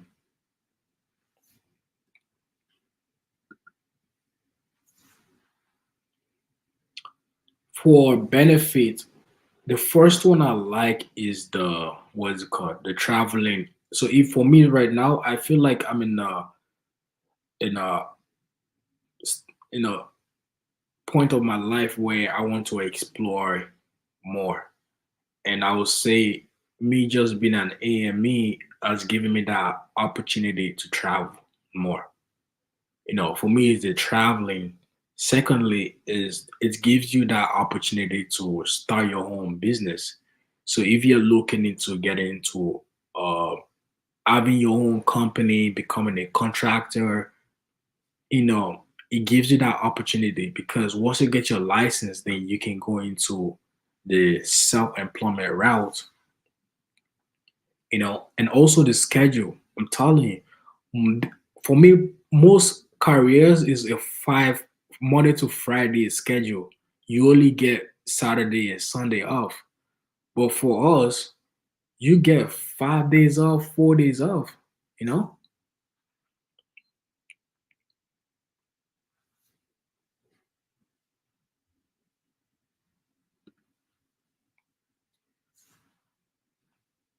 Wow.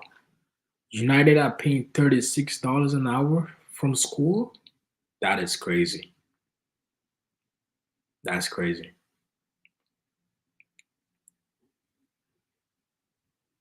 I know in America they're paying like they pay way more, way, way more.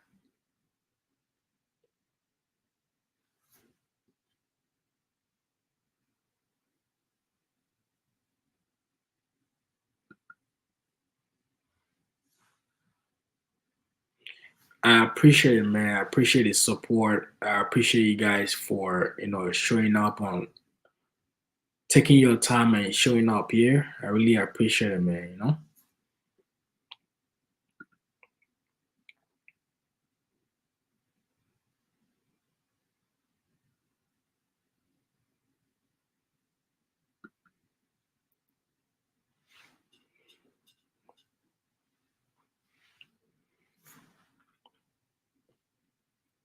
Yeah, there's a demand for both M and E license compared to 10 years ago. Like I was talking to one of my because I do have a mentor, right? And I was talking to him like, yo, I was live graduating in 2007. It was like, man, it's way more different now. It's way more different. Back then, they were starting off with, I think it was telling me they were starting off with like $15 an hour, $14 an hour, you know? But now as an apprentice, you can make literally, I'm telling you, 25 easy. 25 is not the best, but like as an apprentice with no experience, trust me, it's pretty good money.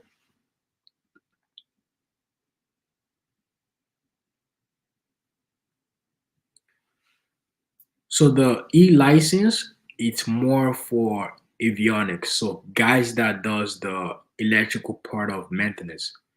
S license is the structure, and M license is the maintenance. So the good thing about M license is you can actually sign a maintenance release. But with your S license, you cannot sign a maintenance release. An E license, you cannot sign a maintenance release. And to get your E license is either you go back to school for I think a year, or once you get your M1 and M2 license, you get your E license automatically.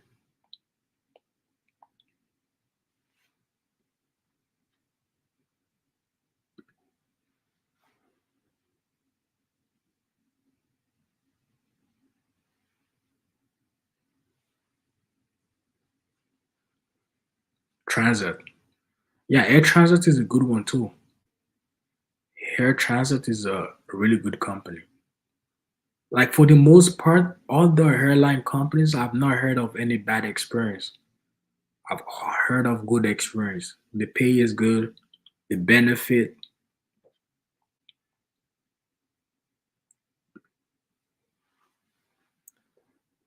For the cars exam, man, it's been a long time I did the exam, but um, I can't remember the certain exams, the questions, but I would say once you study the questions at the back, it's going to help you out. And also, I made a video for what is it called? Because online you can actually get some questions too. For the questions I cannot remember because it's been a minute. It's been a long time I did the exam, but for the most part, I would say study the whole book. Then I have to do the practice questions like 2, 3 times. It's going to help you out a lot. And also, they have past questions online. Also, practice questions online. You can do that also.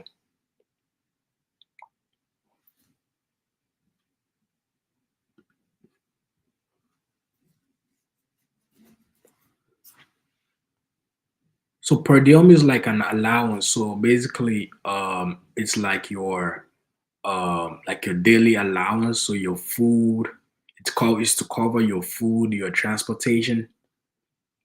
So for you to get a per diem, you gotta get a job, let's say, in a different state. So if you're from Ontario and you get a contract job in Quebec, then they have to pay you per diem for leaving your comfort zone, for leaving your state to a whole different state. They gotta pay you per diem.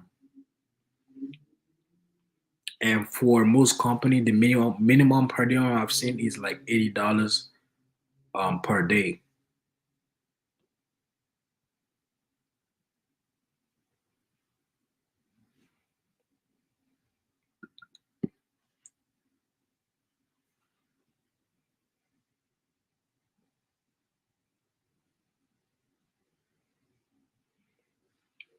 Yeah, most companies pay good. Well, they pay good, bro. They pay good.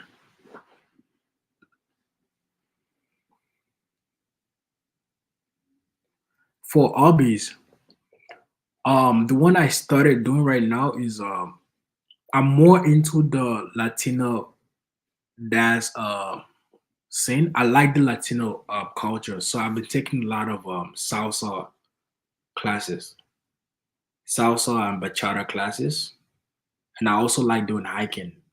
So I do a lot of hiking also and traveling too. I try to travel at least once every, let's say, 2, 3 months. But I've been doing a lot of salsa dance class.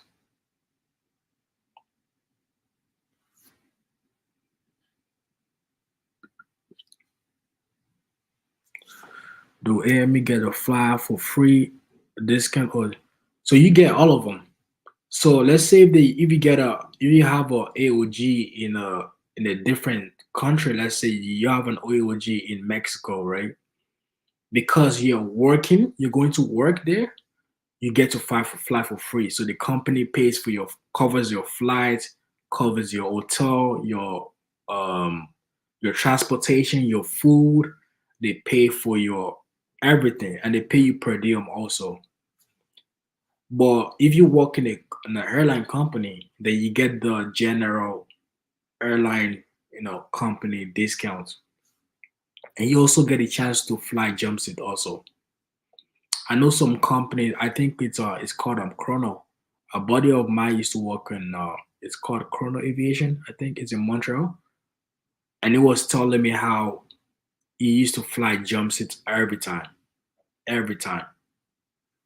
So you that's something that's why I like. I like this field, man. You get a lot of opportunities, man. Like I flew jump seat once, and trust me, it's a whole different experience. You actually seeing how everything is being done in flight. It's way different. It's a whole different experience.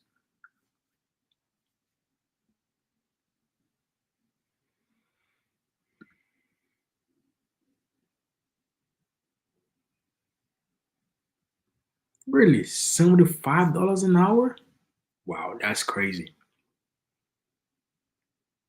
Yeah, America is looking good. It's looking good.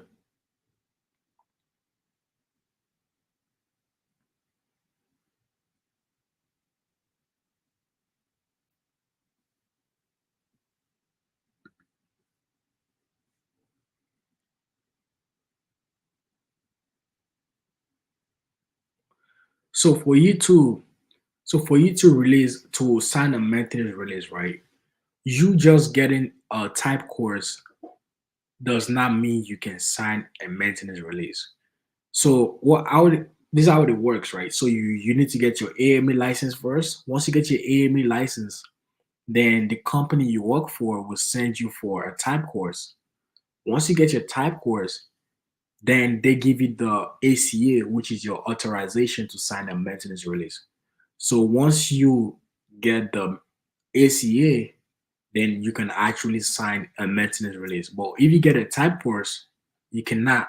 That does not give you the authorization to sign a maintenance release. You need your ACA to sign a maintenance release.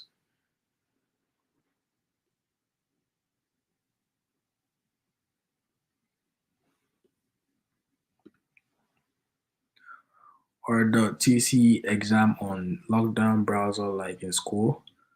No, so for you to do the CARS exam, you gotta go to Transport Canada office.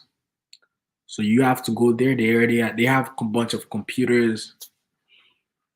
And the funny thing about writing your CARS exam, you would notice when I wrote my CARS exam, right?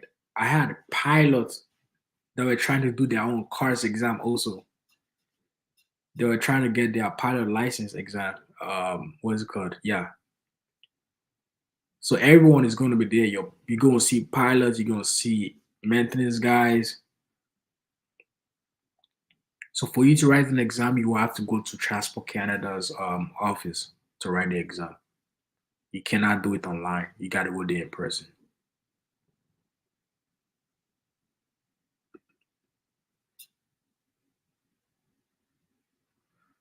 Me right now, my favorite is the 220. I love the Airbus 220. It's my favorite to work on. My least aircraft, I would say, is the Q400. I don't know why. I do not like that aircraft at all. Maybe because it's just like old school. I don't. And everything is too high. Like the wings is high wings. Everything is too high for me. I don't like it. My favorite is 220. Easy aircraft to work on. Really easy.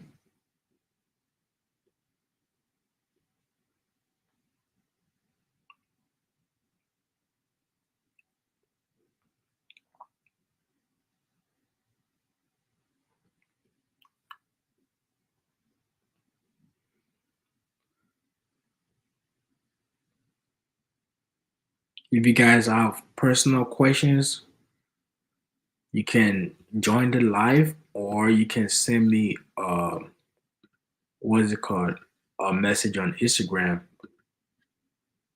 We can schedule a call. Me personally, I like having conversation one to one. I like having conversation one to one. So if you have any personal questions, if you need my help with something, let me know. You can text me on Instagram.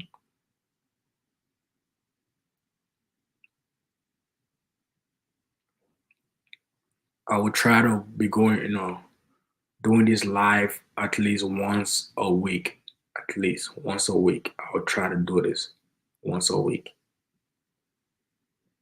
It's not guaranteed, but I will try to do this once a week. If you guys have any personal questions, please let me know. Like I said, my goal here is I don't know everything, but the little I know, I'm here to help as many people as I can.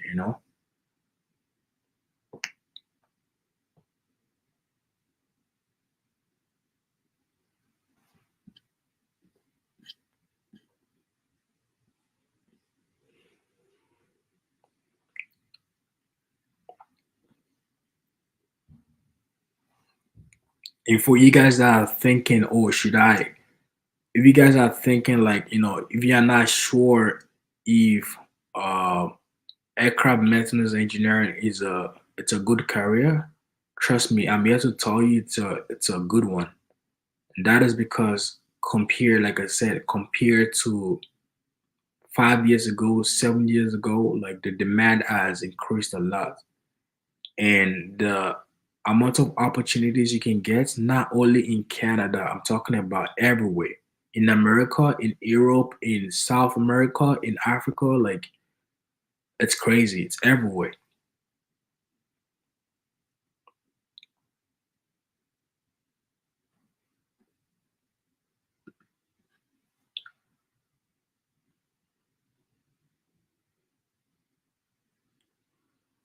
Yeah, USA they pay in America they pay really good. I think someone said $75 an hour, yeah. But I know they pay really good in America. But I also feel like for us to um get paid that much, we gotta fight for it, you know?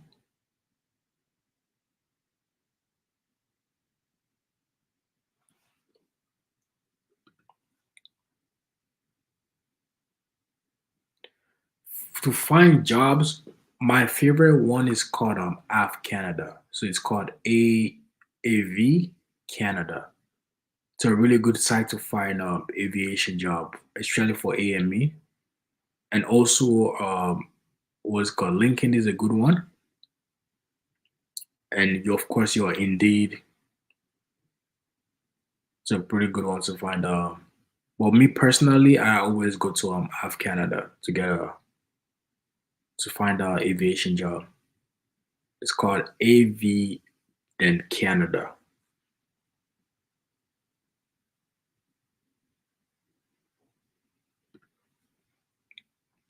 For E and M gets not really. Uh for companies that are unionized, they get the same pay. But I know some AI MRO companies, the difference is just a little bit, just a little bit, just a little bit. For the most part, they get paid almost the same, to be honest. But some companies, because of the responsibility, right? M signs the maintenance release. That gives you more responsibility. And that is why they get a little bit paid than others. But for the most part, they get almost the same. Especially if you have your license, your e license, you get almost the same pay.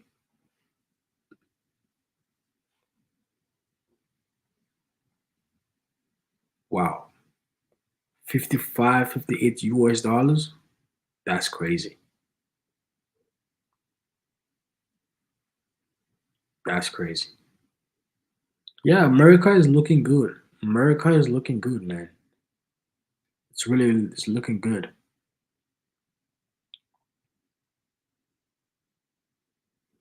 But for you to work in America, you gotta get your AMP. That's the thing. You gotta get your AMP license.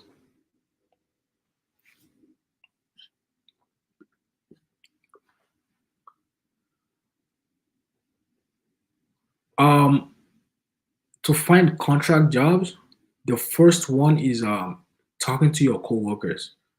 Like me right now, I'm not doing any contract, and that is because I feel like I don't have that much type courses, and also is like I'm not ready for contract.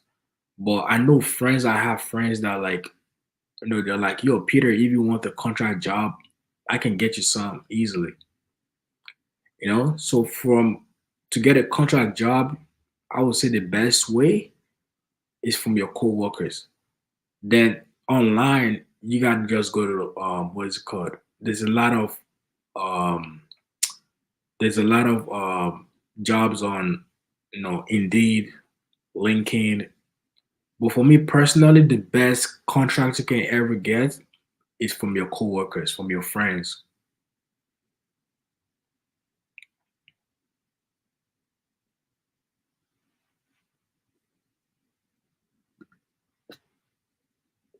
Yeah, I feel like in the future we gotta get paid more. We have to, you know? We just gotta fight for it.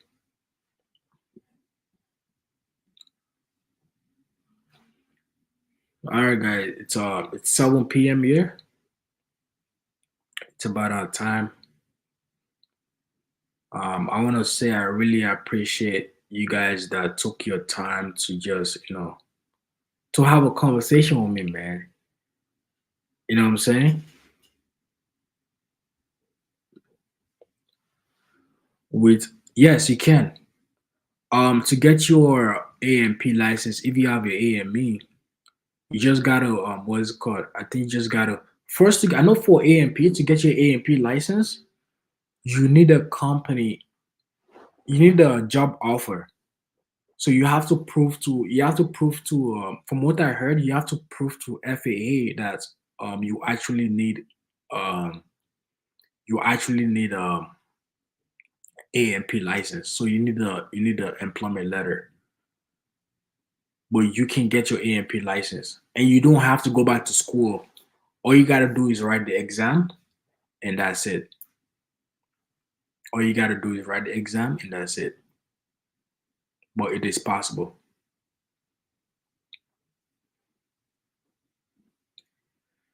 Yeah, it's about our time. I really appreciate you guys for coming outside and spending time with me and asking me all these questions. Like I said, my purpose here on YouTube is to help as many people as I can. You know what I'm saying? Like I was in that situation also whereby I was looking for information online I could not find, and that's why I started this channel. I would try to do this at least once every week.